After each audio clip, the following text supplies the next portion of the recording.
Barreskrim Polri telah melayangkan surat panggilan pada pimpinan Pondok Pesantren Al Zaitun di Indramayu, Jawa Barat. Pimpinan Pondok Pesantren Al Zaitun Panji Gumilang dijadwalkan hadir untuk pemeriksaan Senin besok. Barreskrim Polri akan memeriksa Panji Gumilang sebagai saksi terlapor guna mendalami laporan terkait polemik Pondok Pesantren Al Zaitun Indramayu, Jawa Barat. Selain memanggil Panji Gumilang untuk dimintai klarifikasi, sejumlah saksi juga telah diperiksa terkait perkara yang kini menjadi perhatian publik. Selain itu, gelar perkara bakal dilakukan untuk menentukan ada tidaknya unsur pidana di polemik Ponpes Al Zaitun untuk menentukan perkara naik ke penyidikan atau tidak.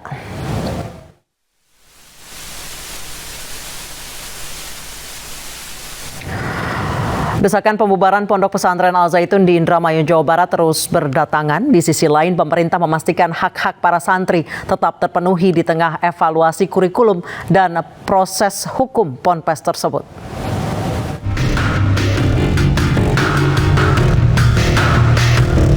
Persoalan Pondok Pesantren Al Zaitun berbuntut panjang. Pernyataan-pernyataan kontroversial pimpinan Al Zaitun Panji Gumilang terus mengundang reaksi. Desakan pembubaran terus berdatangan termasuk dari MUI Jawa Barat.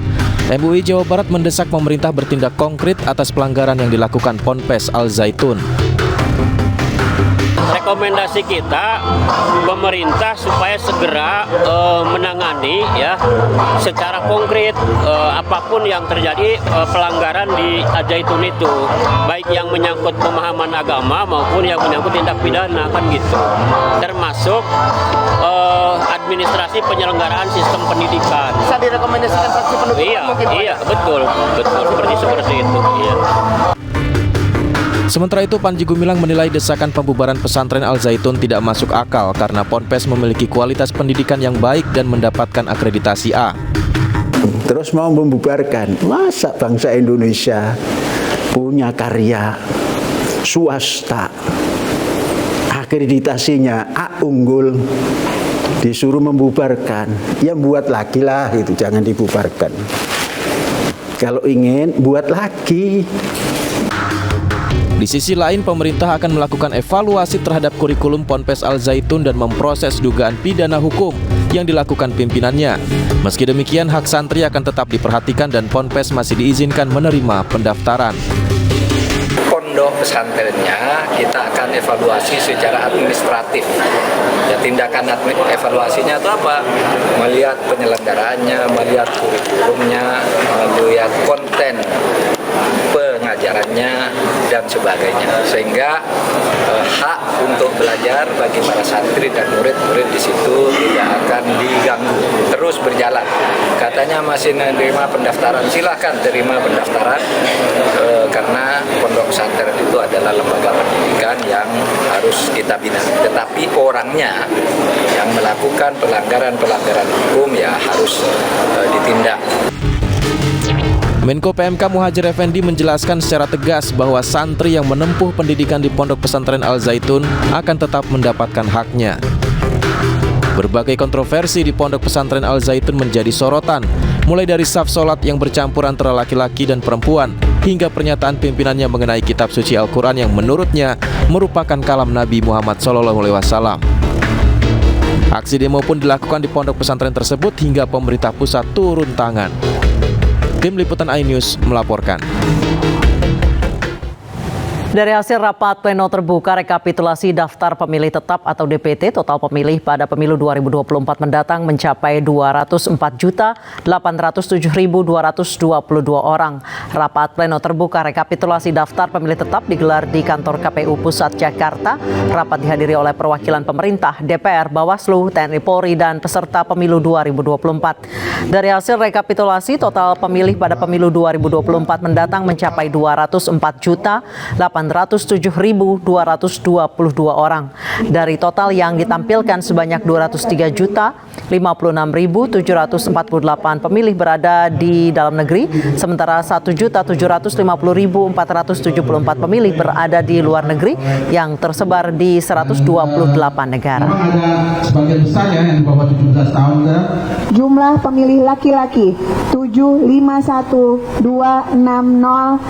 perempuan 999.214, jumlah pemilih laki-laki perempuan luar negeri 1750474. Total rekap nasional pemilih dalam dan luar negeri dengan 514 kabupaten kota, 128 negara perwakilan, jumlah kecamatan 7277, jumlah desa kelurahan 83731, jumlah TPS-LN, kotak suara keliling dan pos 823220, jumlah pemilih 102218503 laki-laki, 102588719 perempuan, dengan jumlah laki-laki dan perempuan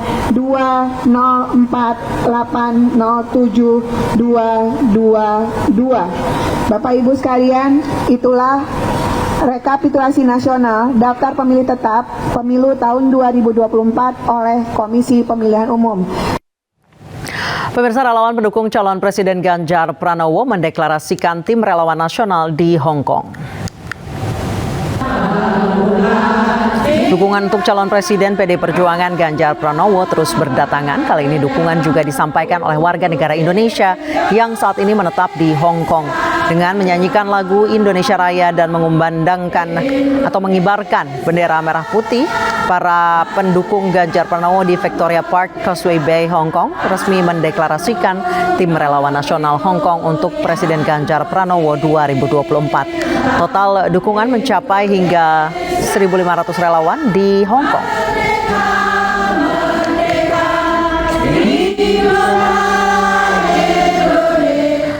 Pemirsa, bakal calon legislatif Partai Perindo terus bergerak mengenalkan programnya serta visi misi partai dalam mensejahterakan masyarakat melalui berbagai program pro rakyat. Para bacalek Partai Perindo optimis mampu mengambil hati masyarakat di pemilu 2024 nanti.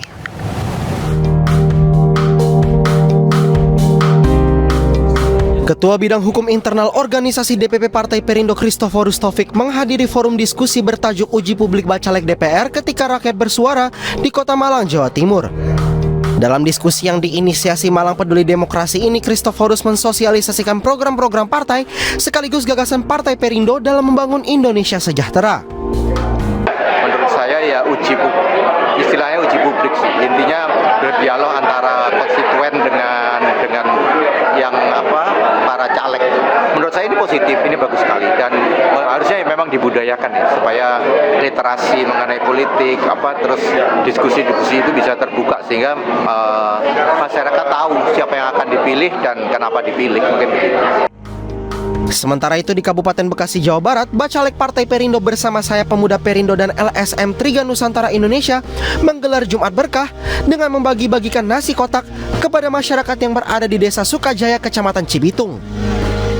Bergabungnya Perindo, rekan-rekan Perindo yang ada di Bekasi dengan rekan-rekan LSM Trinusa, sehingga menjadi suatu kekuatan di dalam memberikan kekuatan sosial kepada masyarakat. Kami sendiri yang ada di Trinusa ini senang dengan kegiatan-kegiatan yang berkaitan sosial.